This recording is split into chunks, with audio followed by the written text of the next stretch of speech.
오늘 순서는 한국당의 나경원 원내대표였는데요. 그 연설을 시작한 지 10분도 되지 않아서 이 장내 분위기가 험악해졌습니다. 본회의장을 아수라장으로 바꿨던 이 8글자, 어떤 내용인지 영상으로 보시고 이야기 나눠보도록 하겠습니다. 북한에 대해 밑도 끝도 없는 옹호와 대변, 이제는 부끄럽습니다. 더 이상 대한민국 대통령이 김정은 수석 대변인이라는 낯뜨거운 이야기를 듣지 않게 해 주십시오.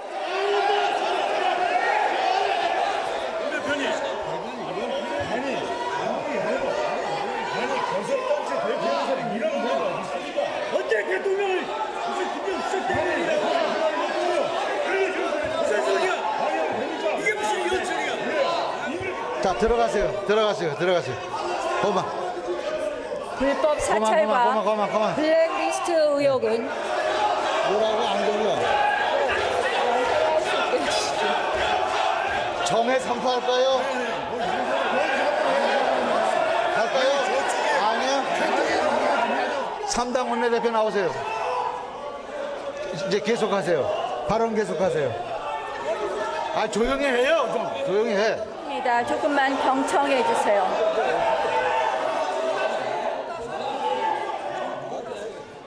이런 연설을 어떻게 들어? 그러면 연설 준비할까요?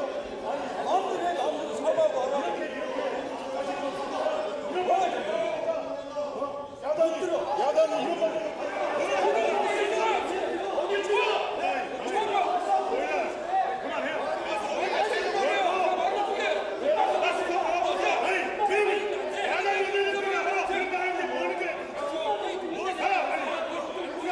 여러분의 이러한 귀닫는 자세, 여러분들의 이러한 오만과 독선이 대한민국을 무너뜨리고 있는 것입니다.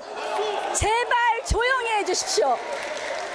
여러분이 보여주는 모습은 이건 공멸의 정치예요. 상생의 정치가 아니에요. 조금씩 다운해요. 박수 칠 일이 아니에요. 그런 말을 함부로 발언한다고 아무 발언이나 막 하는 게 아니에요. 의장님, 품격 있게, 격조 있게 이렇게 해야 되는 거예요. 의장님, 조용해 주세요. 보고 말씀하십시오. 그러나 얘기는 들어줘야 돼요. 참아요. 보시는 것처럼 국회가 그야말로 난장판이 됐습니다. 이 김정은 수석 대변인이 문 대통령이다라는 취지로 이야기를 했던 건데요. 일단 장해찬 평론가님, 이 분위기가요 제대로 연설을 진행할 수 없을 만큼 이렇게 심하게 됐는데 일단 상황을 좀 정리를 해주시죠. 네, 오늘 나경원 원내대표 교섭단체 원내대표 자격으로 국회 연설을 했는데 네.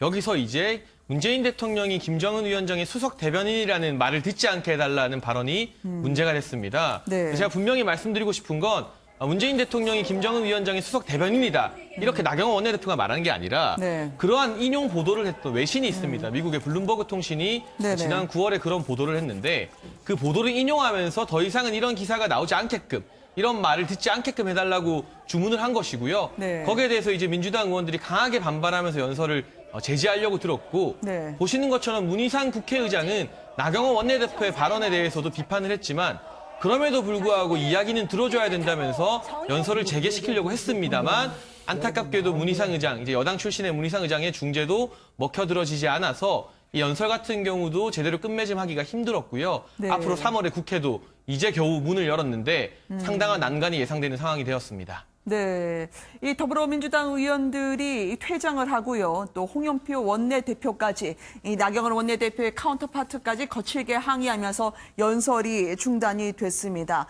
이 본회의 이후에요. 나경원 원내대표는 연신 얼굴에 미소 그리고 주먹을 불끈 쥐던데요. 이게 웅성거리고 장내가 어수선해질수록 연설할 때 보면 더더욱 얼굴에 미소가 번지더라고요. 이종훈 평론가님, 저걸 어떻게 해석해야 되겠습니까? 네, 지금도 뭐 으쌰하면서 나오시네요. 예, 지금 네. 그 장면이 지금 이제 나오고 있는데, 그러니까 뭐 간단히 정리하면 작전 성공으로 네. 이제 봐야 되겠죠. 그러니까 뭐 이 해석은 분분할 수 있으나 어찌됐건 정치적으로는 확실히 본인의 존재감을 부각시키는 데 성공했다. 네. 최근 들어서 사실은 뭐 황교안 신임 대표 같은 경우에도 네. 굉장히 강성 발언을 많이 쏟아내면서 사실은 이제 그 친박 밖에 의원들은 들을 비롯해서 태극기 네. 세력 그리고 보수 진영 내에서도 상당히 존재감을 지금 이제 보여주고 있는 그런 상황이라는 거죠. 네. 게다가 어찌됐건 최근 들어서 지금 자유한국당 지지율이 지금 소폭이나마 좀 오르는 그런 상황이에요. 그러니까 네. 당분간 이렇게 강하게 나가는 것이 우리에겐 유리하다라는 판단을 분명히 했을 것이고요. 네. 그런 전략적인 그 의도를 가지고 사실은 이제 발언을 한 것이고, 네. 그리고 거기에 사실은 뭐 더불어민주당이 본의 아니게 화답하는 그런 상황이 돼버린 거죠. 네. 청와대까지 오늘 이 부대변인 명의로요, 이 유감이다라고 하는 취지의 말까지 하면서 전쟁터에 함께 뛰어들었습니다. 김성환 평론가님은 어떻게 보셨습니까? 방금 전에도 말씀하셨던 것처럼 작전이라는 표현 지금 쓰셨잖아요. 네. 전 작전을 했다고도 생각합니다. 그러니까 지금 뭐 블룸버그 통신에서 보도했던 내용을 사실 인용도 하지 않은 채 그냥 네. 낯뜨거운 소리로 들리지 않도록 그런 낯뜨거운 소리, 그러니까 김정은 수석 대변인이라고 하는 낯뜨거운 소리를 듣지 않도록 해달라 이렇게 우회적으로 좀 얘기는 했는데요. 네. 근데 사실은 본질적으로 좀 파고 들어가면요. 네네. 나경원 원내대표가 왜 이렇게 너무 지나친 발언이라고 생각될 만큼의 강한 네네. 발언을 쏟아냈느냐. 네. 삼수 원내대변인이기 때문이다. 원내대표이기 때문이다. 전 그렇게 생각하는데요. 그러니까 과거에 엄친딸이라고 하는 이미지 갖고 있었지 않습니까? 네네. 그것 때문에 굉장히 구설수에도 많이 올랐어요. 뭐 1억 성형 의혹부터 시작해서 선거 나올 아닌 때마다 걸로 판명은 됐죠. 예, 네네. 지방선거 때는 사실 뭐 여러 가지 고배를 마시기도 했고요. 원내대표 네네. 선거에서도 2번이나 고배 마시고 3번째, 3수 만에 지금 됐고요. 당내에서 지지 기반이 조금 이번에 친박계의 지원을 받아서 되기는 했지만 좀 약하다고 네. 하는 평도 있었고 어떻게 해서든 당내 본인의 지지 기반도 마련하고 네. 그러기 위해서는 이번 이제 연설을 통해서 확실하게 좀 대정부 투쟁 같은 네. 그러니까 문재인 대통령까지 건드리는 발언을 해야 되겠다 이런 계산을 했을 거라고 봅니다. 근데 다만요. 작전을 하더라도 네. 좀 품격 있게 했으면 좋겠어요. 그러니까 나 원내대표가 썼던 단어들을 제가 몇 개만 이렇게 뽑아봤더니요. 네. 좌파 정책이라는 말은 정권이라는 말은 수도 없이 많이 하고요. 헌정 농단 경제 정책, 네. 먹튀 정권, 욜로 정권, 막장 정권, 좌파 포로 정권, 좌파 독재 법안. 네네. 그럼 독재하고 있다는 얘기인데 독재하는 것처럼 비출 수는 있겠지만 또 독재라고 국민들이 얼마나 동의할지는 모르겠지만 네. 이렇게까지 굳이 해야 됩니까? 꼭 똑같은 표현이라도 이렇게 해야 되는 것인지 모르겠고요. 네. 지금 북미 정상회담이 어그러지는 바람에 어떻게 그 중간에서 우리가 중재자 역할을 잘할 것인지 지금 네. 그것만 고민하는 것만 해도 지금 머리가 터질 지경 아니겠습니까? 거기다 대놓고 김정은 수석 대변인이라고 얘기하는 네. 그런 표현이 과연 적절한 것인지 네. 저는 의문입니다. 말씀하신 대로 이 나경원 원내대표의 종전에 찾아보기 힘든 발언들이었죠. 망상에 빠진 좌파 정권.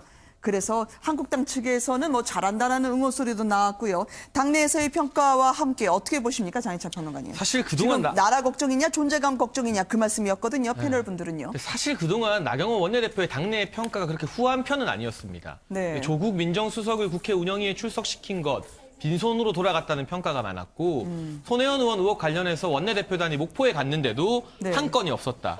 그리고 릴레이 단식 농성, 그게 무슨 단식이냐 이런 논란들이 떠오르면서 사실은 지도력이 좀 약화되는 것 아니냐는 이야기가 많았고요. 네. 최근에 조경태 최고위원이 공개석상에서 나경원 원내대표에게 면박을 주기도 했었죠.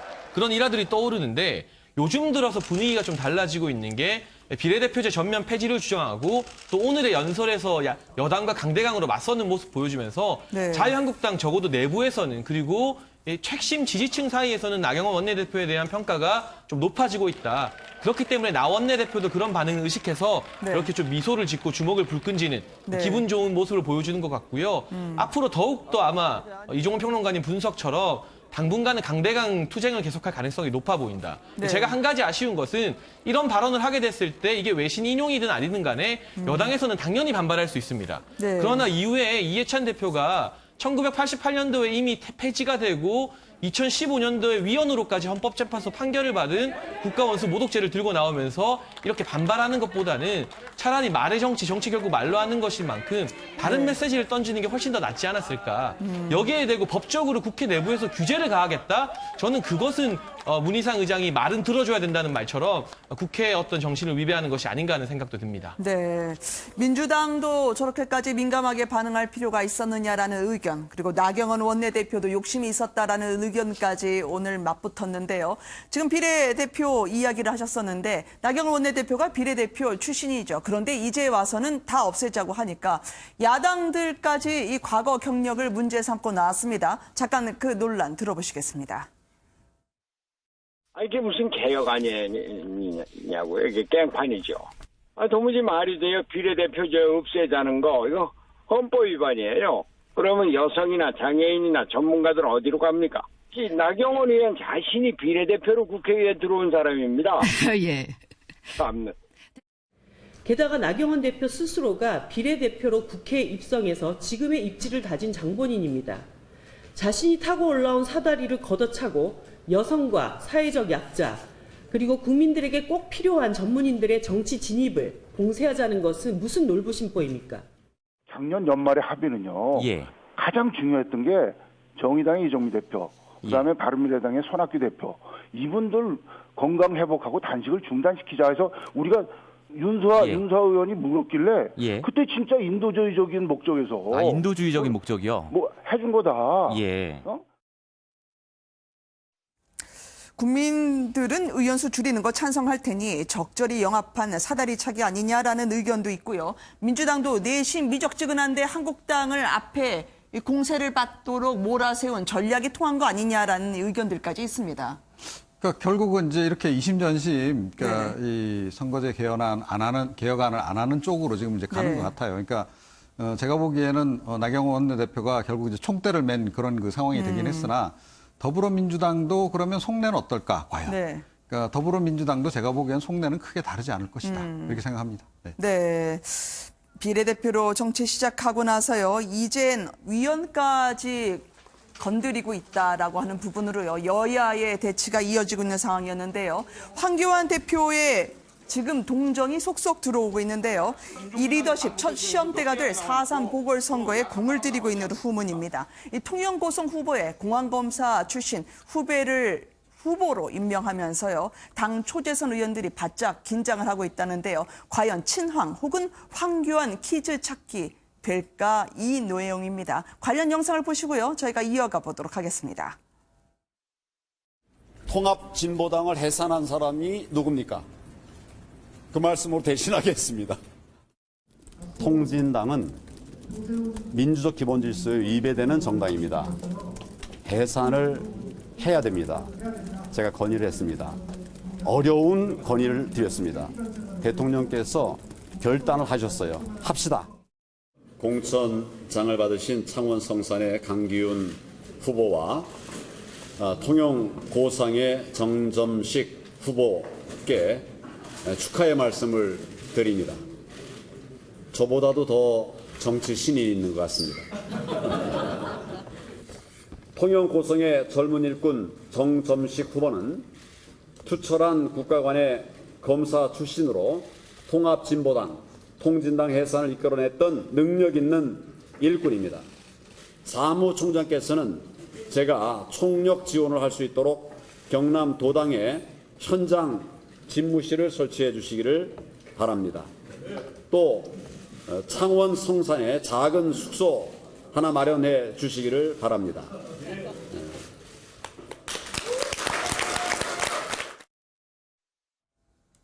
창원 숙소 마련해 주시기 바랍니다라고 하면서요. 올인을 하고 있는 황교안 대표를 목격할 수가 있습니다. 장희찬 평론가님, 일제히 저분이 누구냐 하면서 많은 분들이 긴장을 했다고 하던데요. 재보궐, 지금 정정식 후보와 함께 황교안 대표가 힘을 쏟는 이유가 무엇일까요? 우선 황교안 대표 체제에서 첫 번째 성적표를 이번 보궐선거에서 받기 때문입니다. 네. 물론 실제 성적표는 내년 총선에서 받겠지만요.